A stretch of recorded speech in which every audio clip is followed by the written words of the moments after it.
تدبر قرآن امین احسن اصلاحی سورہ مائدہ آیات 1 تا 5۔ اعوذ باللہ من الشیطان الرجیم بسم اللہ الرحمن الرحیم۔ یا ایہا الذین آمنوا اوفوا بالعقود احلت لکم بہیمۃ الانعام الا ما یتلی علیکم غیر محل الصید وانتم حرم ان اللہ یحکم ما یرید۔ یا ایہا الذین آمنوا لا تحلوا شعائر اللہ ولا الشہر الحرام ولا الہدی ولا القلائد ولا آمین البیت الحرام یبتغون فضلا من ربہم ورضوانا وَإِذَا حَلَلْتُمْ فَاصْطَادُوا وَلَا يَجْرِمَنَّكُمْ شَنْآنُ قَوْمٍ أَن صَدُّوكُمْ عَنِ الْمَسْجِدِ الْحَرَامِ أَن تَعْتَدُوا وَتَعَاوَنُوا عَلَى الْبِرِّ وَالتَّقْوَىٰ وَلَا تَعَاوَنُوا عَلَى الْإِثْمِ وَالْعُدْوَانِ وَاتَّقُوا اللَّهَ إِنَّ اللَّهَ شَدِيدُ الْعِقَابِ۔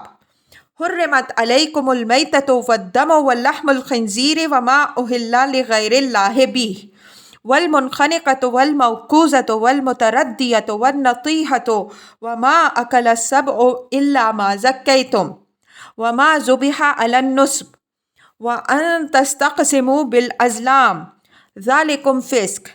اليوم يئس الذين كفروا من دينكم فلا تخشوهم واخشوني اليوم أكملت لكم دينكم وأتممت عليكم نعمتي ورضيت لكم الإسلام دينا فمن اضطر فی مخمصۃ غیر متجانف لإثم فإن اللہ غفور رحیم۔ یسألونک ماذا أحل لهم قل أحل لكم الطیبات وما علمتم من الجوارح مکلبین تعلمونہن مما علمکم اللہ فکلوا مما امسکنا علیکم واذکروا اسم اللہ علیہ واتقوا اللہ ان اللہ سریع الحساب۔ اليوم أحل لكم الطيبات وطعام الذين أوتوا الكتاب حل لكم وطعامكم حل لهم والمحصنات من المؤمنات والمحصنات من الذين أوتوا الكتاب من قبلكم إذا آتيتموهن أجورهن محسنين غير مسافحين ولا متخذي أخدان ومن يكفر بالإيمان فقد حبط عمله وهو في الآخرة من الخاسرين۔ ترجمہ: اے ایمان والو، اپنے عہد و پیمان پورے کرو۔ تمہارے لیے انعام کی قسم کے تمام چوپائے حلال ٹھہرائے گئے بجز ان کے جن کا حکم تم کو پڑھ کر سنایا جا رہا ہے۔ ناجائز کرتے ہوئے شکار کو حالت احرام میں اللہ حکم دیتا ہے جو چاہتا ہے۔ اے ایمان والو، شعائر الہی کی بے حرمتی نہ کیجیو، نہ محترم مہینوں کی، نہ قربانیوں کی، نہ پٹے بندھے ہوئے نیاز کے جانوروں کی، نہ بیت اللہ کے عازمین کی جو اپنے رب کے فضل سے اور اس کی خوشنودی کے طالب بن کر نکلے ہیں۔ اور جب تم حالت احرام سے باہر آ جاؤ تو شکار کرو، اور کسی قوم کی دشمنی کہ اس نے تمہیں مسجد حرام سے روکا ہے تمہیں اس بات پر نہ ابھارے کہ تم حدود سے تجاوز کرو۔ تم نیکی اور تقوی میں تعاون کرو اور گناہ اور تعدی میں تعاون نہ کرو، اور اللہ سے ڈرتے رہو، اللہ سخت پاداش والا ہے۔ تم پر مردار اور خون اور سور کا گوشت حرام، اور وہ جانور حرام کیا گیا جس پر غیر اللہ کا نام لیا گیا ہو، اور جو گلا گھٹنے سے مرا ہو، جو چوٹ سے مرا ہو، جو اوپر سے گر کر مرا ہو، جو سینگ لگ کر مرا ہو، جس کو کسی درندے نے کھایا ہو بجز اس کے جس کو تم نے ذبح کر لیا ہو، اور جو کسی تھان پر ذبح کیا گیا ہو، اور یہ کہ تقسیم کرو تیروں کے ذریعے سے۔ یہ سب باتیں فسق ہیں۔ اب یہ کافر تمہارے دین کی طرف سے مایوس ہو گئے تو ان سے نہ ڈرو، مجھی سے ڈرو۔ اب میں تمہارے لیے تمہارے دین کو کامل کر دیتا ہوں اور تم پر اپنی نعمت تمام کر دیتا ہوں، اور تمہارے لیے اسلام کو دین کی حیثیت سے پسند فرماتا ہوں۔ پس جو بھوک میں مضطر ہو بغیر گناہ کی طرف مائل ہوئے کوئی حرام چیز کھا لے تو اللہ بخشنے والا مہربان ہے۔ وہ پوچھتے ہیں کہ ان کے لیے کیا چیز حلال ٹھہرائی گئی ہے؟ کہو، تمہارے لیے پاکیزہ چیزیں حلال ٹھہرائی گئی ہیں، اور شکاری جانوروں میں سے جن کو تم نے سدھایا ہے اس علم میں سے کچھ سکھا کر جو خدا نے تم کو سکھایا، تو تم ان کے اس شکار میں سے کھاؤ جو وہ تمہارے لیے روک رکھیں، اور ان پر اللہ کا نام لے لیا کرو اور اللہ سے ڈرتے رہو۔ اللہ بہت جلد حساب چکانے والا ہے۔ اب تمہارے لیے پاکیزہ چیزیں حلال کر دی گئی ہیں، اور اہل کتاب کا کھانا تمہارے لیے حلال ہے اور تمہارا کھانا ان کے لیے حلال ہے، اور شریف عورتیں مسلمان عورتوں میں سے اور شریف عورتیں ان اہل کتاب میں سے جن کو تم سے پہلے کتاب ملی تمہارے لیے حلال ہیں، بشرطے کہ ان کو قید نکاح میں لا کر ان کے مہر ان کو دو، نہ کہ بدکاری کرتے ہوئے اور آشنائی کا گھانٹتے ہوئے۔ اور جو ایمان کے ساتھ کفر کرے گا تو اس کا عمل ڈھہ جائے گا اور وہ آخرت میں نامراد ہو جائے گا۔ الفاظ کی تحقیق اور آیات کی وضاحت۔ یا ایھا الذین آمنوا اوفوا بالعقود احلت لکم بہیمۃ الانعام الا ما یتلی علیکم غیر محل الصید وانتم حرم ان اللہ یحکم ما یرید۔ اوفوا بالعقود، عقدہ کا لفظ عہد و میثاق کے الفاظ کے مقابل میں عام ہے۔ اس میں قول و قرار، قسم اور کسی معاملے میں گواہی کی ذمہ داری سے لے کر اس عہد و میثاق تک جو خدا اور اس کے بندوں کے درمیان ہوا ہے سب آ گیا۔ چنانچہ اس سورہ میں میثاق شریعت کی پوری تاریخ بھی اس کے تمام نتائج و عواقب کے ساتھ بیان ہوئی ہے۔ قسم اور شہادت کی ذمہ داریاں بھی واضح کی گئی ہیں۔ احلت لکم بہیمۃ الانعام، انعام کا لفظ عربی میں بھیڑ، بکری، اونٹ اور گائے بیل کے لیے معروف ہے۔ اس کی تصریح خود قرآن نے سورہ انعام کی آیت 143 تا 144 میں فرما دی ہے۔ بہیمہ کا لفظ اس سے عام ہے۔ اس میں انعام کی نوع کے دوسرے چوپائے بھی داخل ہیں۔ انعام کی طرف اس کی اضافت سے یہ مفہوم پیدا ہوتا ہے کہ اونٹ، گائے، بکری اور اس قبیل کے سارے ہی چوپائے خواہ گھریلو ہوں یا وحشی تمہارے لیے جائز ٹھہرائے گئے۔ جائز ٹھہرائے گئے سے مطلب یہ ہے کہ وہ پابندیاں جو تم نے اپنے اوہام کی بنا پر عائد کی ہیں وہ بھی ختم، اور جو پچھلے صحیفوں کی روایات کی بنا پر تھیں وہ بھی کالعدم۔ الا ما یتلی علیکم، یہ اشارہ ہے آگے آیت 3 میں بیان کردہ حرمتوں کی طرف۔ غیر محل الصید وانتم حرم، یہ ان حرمتوں میں سے سب سے پہلی حرمت کا ذکر ہے، یعنی تمہارے لیے انعام کے قسم کے تمام چوپائے خواہ پالتو ہو یا وحشی جائز ہیں۔ صرف پابندی کے حالت احرام میں شکار کو جائز کر لینے والے نہ بن جانا۔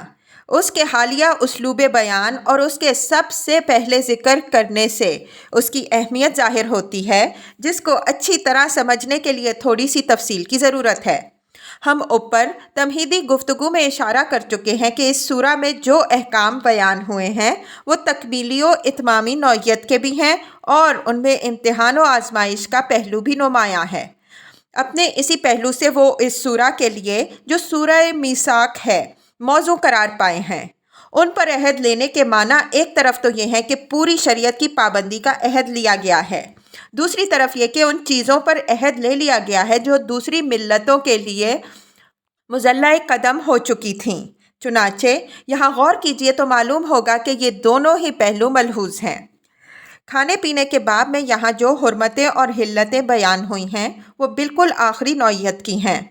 اس سے پہلے اس باب کے بہت سے احکام بقرہ میں گزر چکے ہیں، بلکہ بقرہ سے بھی زیادہ تفصیل کے ساتھ سورہ انعام میں بیان ہوئے ہیں جو ایک مکی سورہ ہے۔ صرف کچھ جزیات و تفصیلات باقی رہ گئی تھیں جو اس سورہ میں بیان ہو گئی ہیں، اور ان کے بعد یہ باب گویا بالکل مکمل ہو گیا۔ یہ حقیقت آگے کی آیات سے خود اس قدر واضح ہو جائے گی کہ دلیل کی محتاج نہیں رہے گی۔ ابتلاء و امتحان کے زاویے سے دیکھیے تو معلوم ہوگا کہ حالت احرام میں شکار کی ممانعت کا معاملہ بالکل اس حکم سے مشابہ ہے جو یہود کو سبت کے احترام سے متعلق دیا گیا تھا۔ ان کو سبت کے دن شکار کی ممانعت تھی، لیکن وہ اس عہد کو نبھا نہ سکے، بلکہ مختلف ہیلے ایجاد کر کے انہوں نے اس کو جائز بنا لیا، جس کے نتیجے میں اللہ تعالیٰ نے ان پر لعنت کر دی۔ سبت کے حکم سے اس کی مشابہت خود قرآن نے اسی صورت میں آگے آیات 93 تا 96 میں واضح کر دی ہے۔ آیت کا مطلب یہ ہوا کہ اے ایمان والوں، اپنے رب سے اس کی شریعت کی پابندی کا جو عہد و میثاق تم نے کیا ہے وہ پورا کرنا۔ تمہارے لیے انعام کی قسم کے تمام چوپائے بجز ان کے جو آگے بیان کیے جا رہے ہیں اس پابندی کے ساتھ حلال ٹھہرائے گئے ہیں کہ احرام کی حالت میں شکار نہ کرنا۔ آخر میں ان اللہ یحکم ما یرید فرما کر اس حکم کے امتحانی پہلو کی طرف اشارہ فرما دیا کہ یہ حکم تمہاری وفاداری کی جانچ کے لیے ہے۔ اس میں مین میخ نکالنے اور اس سے گریز و فرار کی راہیں نہ ڈھونڈنا۔ خدا جو چاہتا ہے حکم دیتا ہے اور اس کے احکام کی بے چون و چرا اطاعت ہی میں اس کے بندوں کے لیے خیر و برکت ہے۔ یہ بات یہاں ملحوظ رہے کہ جو احکام امتحان کے مقصد سے ہوتے ہیں ان میں بندوں کی مصلحت کا پہلو مخفی ہوتا ہے۔ اس وجہ سے جب تک یہ عقیدہ دل میں مضبوط نہ ہو کہ خدا کو حکم دینے کا اختیار مطلق حاصل ہے، اس کا ہر حکم بندوں پر انہی کی مصلحت کے لیے ہوتا ہے، اس وقت تک سچی وفاداری کے ساتھ ان کی تعمیل نہیں ہو سکتی۔ یا ایھا الذین آمنوا لا تحلوا شعائر اللہ ولا الشہر الحرام ولا الہدی ولا القلائد ولا عامین البیت الحرام یبتغون فضلا من ربہم ورضوانا وإذا حللتم فاصطادوا ولا یجرمنکم شنآن قوم ان صدوکم عن المسجد الحرام ان تعتدوا وتعاونوا علی البر والتقوی ولا تعاونوا علی الاثم والعدوان واتقوا اللہ ان اللہ شدید العقاب۔ لا تحلوا شعائر اللہ بقرہ آیت 158 کے تحت شعائر اللہ پر تفصیل کے ساتھ بحث ہو چکی ہے۔ شعائر کسی اہم دینی اور روحانی حقیقت کے مظہر اور پیکر کو کہتے ہیں۔ ان میں اصل مقصود کی حیثیت تو ان روحانی اور معنوی حقائق کی ہے جو ان مظاہر کے اندر مضمر ہیں، اس لیے ان حقائق ہی کا احساس دلانے کے لیے ان کو بطور نشان اور علامت کے مقرر کیا گیا ہے، لیکن یہ مقرر کردہ خدا کے ہیں، اس وجہ سے ان کے ظاہر و باطن دونوں کا یکساں احترام مطلوب ہے۔ کسی کو یہ حق نہیں ہے کہ ان کے احترام کے جو آداب و شرائط مقرر ہیں ان کی خلاف ورزی کی جائے، یا جو چیزیں یا جو باتیں ان کے تعلق سے حرام ہیں ان کو جائز کرے۔ مثلاً 4 محترم مہینوں ذی القعدہ، ذی الحجہ، محرم اور رجب جو حج و عمرے کے تعلق سے محترم مہینے قرار دیے گئے ہیں ان میں لڑائی بھڑائی ممنوع ہے۔ اگر کوئی گروہ اس میں لڑائی چھیڑ دے تو اس کے معنی یہ ہوئے کہ اس نے ان حرام مہینوں کو اپنے لیے جائز کر لیا اور ان کی بے حرمتی کی۔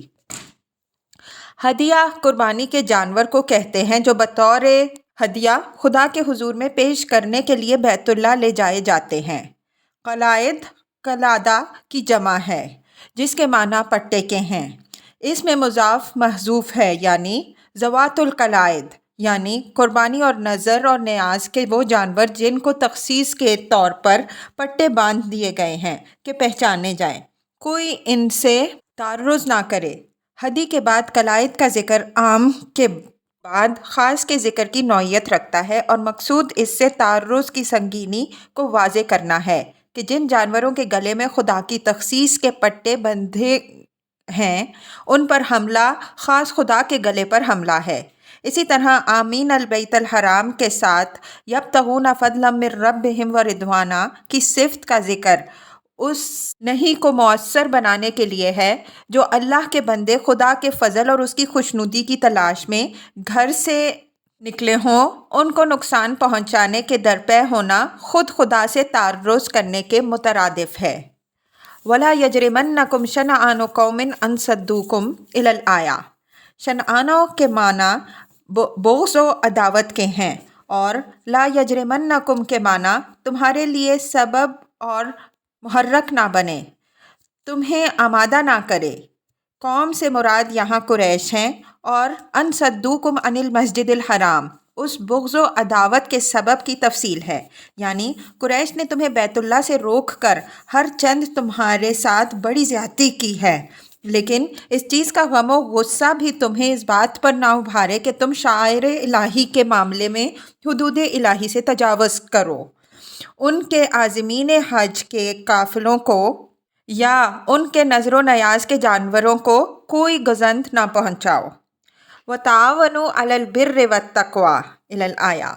یہ اوپر والی آیت ہی کی ایک دوسرے پہلو سے تاکید ہے، یعنی جس گروہ کو اللہ نے دنیا میں نیکی اور تقوی قائم کرنے کے لیے پیدا کیا ہے، اس کے لیے پسندیدہ روش یہ نہیں ہے کہ وہ دوسروں کی زیادتیوں سے مشتعل ہو کر خود اسی طرح کی زیادتیاں کرنے لگے۔ وہ ایسا کرے تو اس کے معنی یہ ہوئے کہ اس نے گناہ اور زیادتی کے کام میں تعاون کیا، اور شریروں کو جنہوں نے برائی کی نیو جمائی اس پر اس نے بھی چند رزے رکھ دیے، حالانکہ اس کا کام نیکی اور تقوی میں تعاون کرنا تھا۔ اجزاء کو سمجھ لینے کے بعد آیت کے مجموعی نظام پر ایک بار پھر نظر ڈال لیجئے۔ اوپر والی آیت میں حالت احرام میں شکار کی ممانعت فرمائی تھی کہ یہ چیز احرام کے تقدس اور اس کے درویشانہ مزاج کے خلاف نیز شعائر الہی میں سے ایک شعیرہ کی توہین ہے۔ اب اسی تعلق سے تمام شعائر الہی کے احترام کی پہلے بحیثیت مجموعی تاکید فرمائی، پھر چند مخصوص شاعر کا حوالہ دیا، پھر شکار کی ممانعت سے متعلق یہ واضح فرما دیا کہ اس کا تعلق صرف حالت احرام سے ہے، احرام سے باہر آ جانے کے بعد یہ ممانعت اٹھ جائے گی۔ پھر اس اشتعال انگیز سبب کا ذکر فرمایا جو اس وقت تازہ پتازہ موجود تھا۔ اندیشہ تھا کہ مسلمان اس سے مغلوب ہو کر کوئی ایسی بات کر گزریں جو احترام شاعر کے منافی ہو۔ قریش نے ان کو بیت اللہ کے حج و زیارت سے محروم کر رکھا تھا۔ یہ معاملہ نہایت نازک اور صبر آزما تھا، اور اب کہ مسلمانوں نے سیاسی قوت حاصل کر لی تھی، خاصا اندیشہ اس بات کا تھا کہ اس عہد کے احترام میں ان سے کوئی بے اعتدالی صادر ہو جائے۔ یہ صورتحال مقتضی ہوئی کہ اللہ تعالیٰ ان کو مزلہ قدم سے ہوشیار کر دے کہ دوسروں کی زیادتیاں بھی ان کے لیے کسی زیادتی کا جواز فراہم نہیں کر سکتیں۔ وہ دنیا میں شعائر الہی کا احترام قائم کرنے اور نیکی اور تقوی کے علمبردار بن کر اٹھے ہیں۔ اس وجہ سے جب تک اپنے بچاؤ کی ضرورت مجبور نہ کر دے، ان کے لیے جائز نہیں ہے کہ وہ جذبات سے مغلوب ہو کر کوئی قدم نیکی اور تقوی کے خلاف اٹھائیں۔ اس کے بعد نقطے کی بات یہ ارشاد ہوئی کہ دوسروں کے غلط رویے سے متاثر ہو کر انہی کی روش اختیار کر لینا در حقیقت ان کی برپا کی ہوئی بدی میں ان کے ساتھ تعاون کرنا ہے، اور یہ چیز اہل ایمان کے شایان شان نہیں ہے۔ اہل ایمان کے شایان شان بات یہ ہے کہ وہ نیکی اور تقوی کے کاموں میں تعاون کریں۔ دشمن کے ہاتھوں بھی کوئی کام نیکی کا ہو رہا ہو تو اس میں مزاحم ہونے کے بجائے اس کی حوصلہ افزائی کریں۔ آخر میں شدید العقاب کا حوالہ دینے سے مقصود مسلمانوں کو سخت الفاظ میں تنبیہ ہے کہ عہد الہی کی حرمت سخت سے سخت حالات میں بھی قائم رکھنی ہے، ورنہ یاد رکھو کہ جس خدا نے تم کو اپنے عہد و میثاق سے دنیا کی امامت کی سرفرازی بخشی ہے، اس کے ہاں نقض میثاق کی پاداش بھی بڑی ہی سخت ہے۔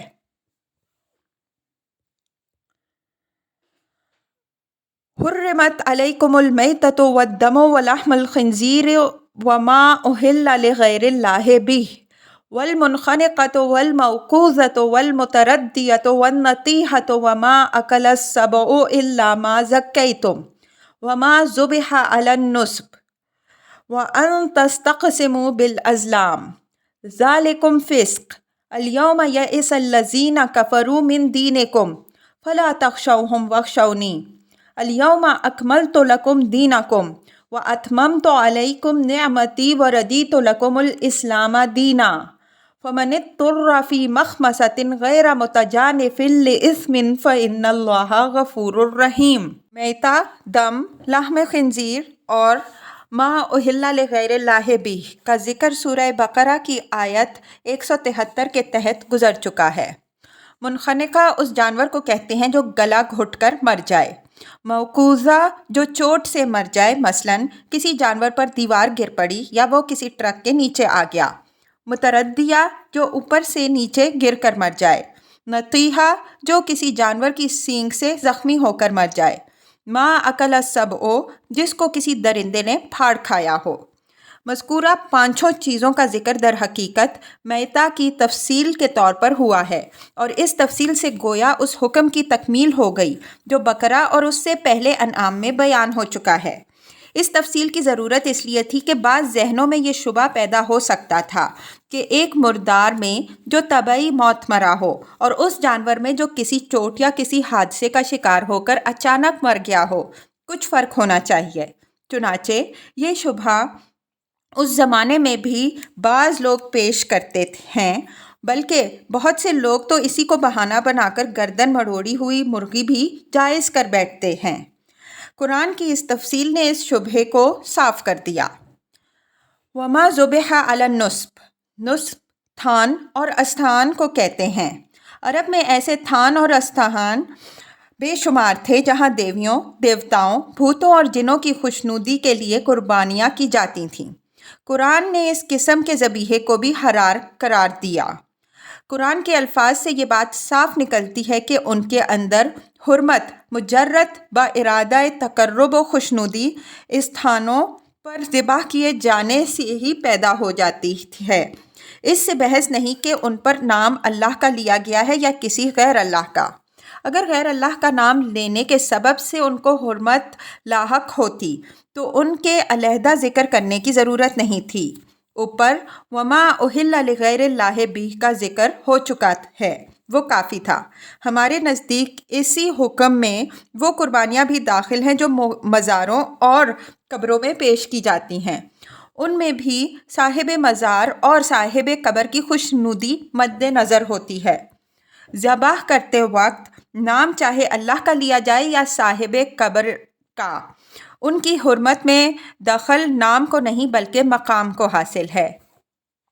وَأَن تَسْتَقْسِمُوا بِالْأَزْلَامِ، اس اقسام کے معنی میں ہیں حصہ یا قسمت یا تقدیر معلوم کرنا۔ ازلام جوئے یا فال کے تیروں کو کہتے ہیں۔ عرب میں فال کے تیروں کا بھی رواج تھا جن کے ذریعے سے وہ اپنے ذوم کے مطابق غیب کے فیصلے معلوم کرتے تھے، اور جوئے کے تیروں کا بھی رواج تھا جن کے ذریعے سے وہ گوشت یا کسی چیز کے حصے حاصل کرتے تھے۔ ہم سورہ بقرہ کی تفسیر میں خمر اور میسر کے تحت بیان کر آئے ہیں کہ عرب شراب نوشی کی مجلسیں منعقد کرتے تھے۔ شراب کے نشے میں جس کا اونٹ چاہتے ذبح کر دیتے، مالک کو منہ مانگے دام دے کر راضی کر لیتے، پھر اس کے گوشت پر جوا کھیلتے۔ گوشت کی جو ڈھیریاں جیتتے جاتے ان کو بھونتے، کھاتے، کھلاتے اور شرابیں پیتے، اور بسا اوقات اسی شغل میں ایسے جھگڑے کھڑے کر لیتے کہ قبیلے کے قبیلے برسوں کے لیے آپس میں گتھم گتھا ہو جاتے اور سینکڑوں جانیں اس کی نظر ہو جاتی۔ مجھے خیال ہوتا ہے کہ یہاں استقسام بالازلام سے یہی دوسری صورت مراد ہے۔ ذالکم فسق، ذالکم کا اشارہ اوپر ذکر کی ہوئی تمام چیزوں کی طرف ہے، اور فسق کا لفظ یہاں عام فقہی مفہوم میں نہیں بلکہ قرآنی مفہوم میں ہے۔ قرآن میں یہ لفظ کھلی ہوئی نافرمانی، سرکشی، کفر اور شرک سب کے لیے تعبیر کیا جاتا ہے۔ ابلیس کے متعلق ہے فَفَسَقَ عَنْ أَمْرِ رَبِّهِ الْيَوْمَ يَئِسَ الَّذِينَ كَفَرُوا مِنْ دِينِكُمْ۔ اليوم سے مراد کوئی معین دن نہیں بلکہ وہ زمانہ ہے جس میں یہ آیتیں نازل ہوئی ہیں۔ ہم تمہید میں اشارہ کر آئے ہیں کہ یہ سورہ تمام تر اسلام کے تکمیلی دور کے احکام و ہدایات پر مشتمل ہے۔ کفار کے اس دین سے مایوس ہو جانے کا مطلب یہ ہے کہ اب تک وہ اس طمع خام میں مبتلا رہے ہیں کہ وہ اس کو یا تو مغلوب کر لیں گے یا کچھ دو کے اصول پر کوئی ایسا سمجھوتا کر لیں گے کہ دونوں کا نبھا ہو سکے۔ لیکن اب ان کی اس طمع خام کا خاتمہ ہو گیا۔ اب انہوں نے کھلی آنکھوں سے دیکھ لیا کہ دونوں راہیں ایک دوسری سے اس طرح الگ الگ ہو گئی ہیں کہ اب ان کا کسی نقطہ اتصال پر جمع ہونا بالکل ناممکن ہے۔ یہ امر ملحوظ رہے کہ کھانے پینے کی چیزوں کے اشتراک کو معاشرتی ارتباط میں بڑا دخل ہوتا ہے۔ اگر صورت یہ پیدا ہو جائے کہ ایک کے ہاں جو چیزیں حلال اور طیب ہوں دوسرے کے ہاں وہ خبیث و حرام کر دی جائیں، تو اس کے معنی یہ ہوئے کہ دونوں میں مکمل معاشرتی انقطاع کا اعلان ہو گیا، اور اب ان دونوں میں مل بیٹھنے کی کوئی صورت باقی نہیں رہی۔ قدرتی طور پر اس چیز نے ان کو اسلام اور مسلمانوں سے آخری درجے میں مایوس کر دیا۔ آخری مایوسی سے بعض مرتبہ آخری جھلاہٹ بھی پیدا ہو جاتی ہے، لیکن یہ مریض کا آخری سنبھالا ہوتی ہے، جس کے بعد آخری ہچکی کے سوا کوئی اور چیز باقی نہیں رہ جاتی۔ اس وجہ سے قرآن نے فرمایا کہ اب ان سے اندیشہ ناک ہونا کی صورت نہیں ہے، اب وہ زور لگائیں بھی تو ان میں دم کیا ہے، اب تم صرف مجھی سے ڈرو، ان کی پرواہ نہ کرو۔ الیوم اکملت لکم دینکم و اتممت علیکم نعمتی الی الآیہ۔ تکمیل دین سے مراد اصل دین کی تکمیل ہے اور اتمام نعمت سے مراد اس آخری شریعت کا اتمام ہے۔ جہاں تک اصل دین کا تعلق ہے، اس کا آغاز تو حضرت آدم علیہ السلام سے ہوا ہے۔ زمانہ کی رفتار کے ساتھ ساتھ حالات اور حکمت الہی کے تقاضوں کے مطابق مختلف انبیاء اور رسل پر یہ اترتا رہا، یہاں تک کہ خاتم الانبیاء محمد صلی اللہ علیہ وسلم پر یہ کامل ہو گیا۔ اس سے پہلے جو دین آئے وہ اسی دین کے اجزاء تھے، ان کی حیثیت پورے دین کی نہیں تھی۔ پورے دین کی حیثیت صرف اسی دین کو حاصل ہے۔ اس حقیقت کے اشارات پچھلی آسمانی صحیفوں میں موجود ہیں، جن کے حوالے اس کتاب میں بھی گزر چکے ہیں۔ نبی صلی اللہ علیہ وسلم سلسلہ نبوت کی آخری کڑی ہیں اور اس قصر دین کے کونے کی آخری اینٹ ہیں۔ جہاں تک اس آخری امت پر اللہ کی نعمت کا تعلق ہے، اس کا آغاز غار حرا کی پہلی وحی سے ہوا اور درجہ بدرجہ 23 سال کی مدت میں اللہ تعالیٰ نے اس نعمت کا اتمام فرمایا۔ چنانچہ اس مرحلے میں آ کر ایک طرف اللہ کا دین بھی اپنے کمال کو پہنچ گیا، دوسری طرف اس امت پر اللہ تعالیٰ کی نعمت بھی پوری ہو گئی۔ اسی کا مجموعی نام اسلام ہے، جو ہمیشہ سے اللہ کا دین ہے اور جو حضرت ابراہیم علیہ السلام اور حضرت اسماعیل علیہ السلام کی وراثت کی حیثیت سے نبی امی صلی اللہ علیہ وسلم اور ان کی امت کو منتقل ہوا۔ وَرَضِیتُ لَکُمُ الْإِسْلَامَ دِینًا میں اس دین کے لیے اللہ تعالیٰ کی اس پسندیدگی اور انتخاب کا اظہار ہے، جس کے وجوہ دلائل تفصیل کے ساتھ بقرہ اور آل عمران میں گزر چکے ہیں۔ اس پسندیدگی کے اظہار سے بالواسطہ یہودیت اور نصرانیت کے لیے ناپسندیدگی کا اظہار بھی ہو گیا کہ وہ اللہ کے دین نہیں بلکہ دین سے انحراف کی مختلف شکلیں ہیں۔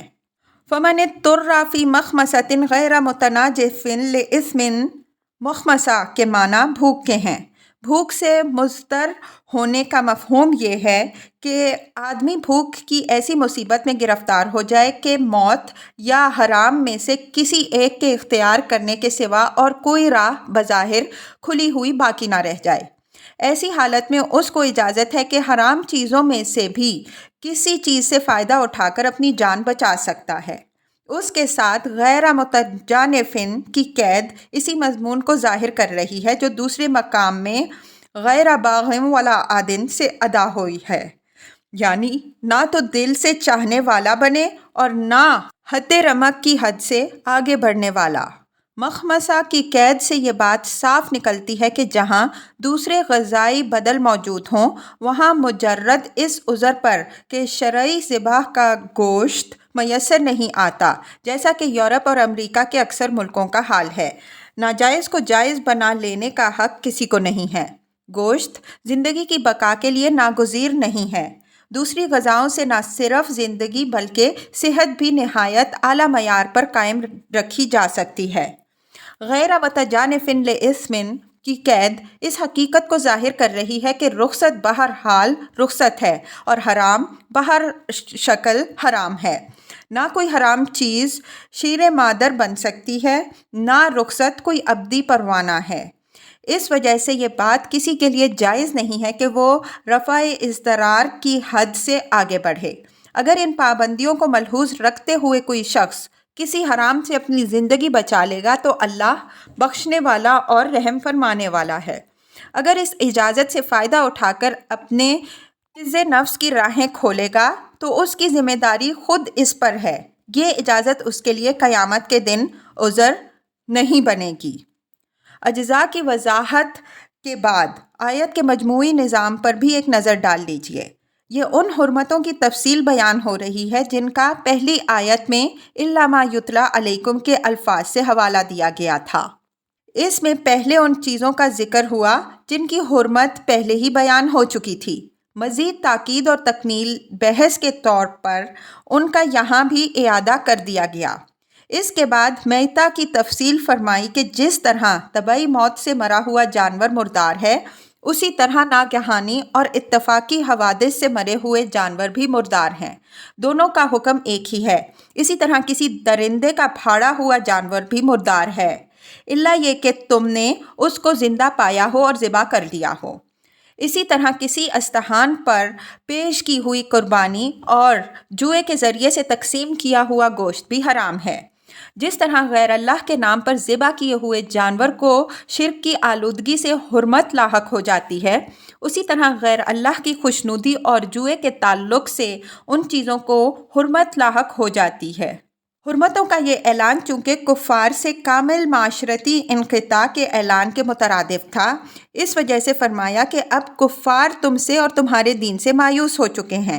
اب ان کے اندر یہ دم خم باقی نہیں رہا کہ تمہارے دین کو مغلوب کرنے یا اس کو کچھ نرم بنانے کا حوصلہ کریں۔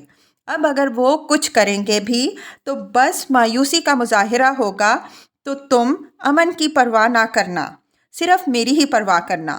اس کے بعد مسلمانوں کو بشارت دی کہ اب اللہ کا دین بھی تکمیل کی حد کو پہنچ گیا اور تمہاری شریعت بھی اتمام کی منزل کو پہنچی، اور اسلام کو خدا نے تمہارے لیے دین کی حیثیت سے پسند فرمایا۔ آخر میں اضطرار کی حالت میں حرام سے فائدہ اٹھا لینے کی جو رخصت ہے اس کا ذکر ہے۔ بعض روایات سے معلوم ہوتا ہے کہ الیوم اکملت لکم الآیہ حجۃ الوداع کے موقع پر نازل ہوئی۔ ہمارا خیال یہ ہے کہ یہ نازل تو اسی سلسلے میں حجۃ الوداع سے پہلے ہوئی ہے، لیکن اس بشارت کا اعلان عام چونکہ حجۃ الوداع ہی کے موقع پر ہوا، اس وجہ سے بعض لوگوں کو خیال ہوا کہ اس کا نزول بھی اسی موقع پر ہوا ہے۔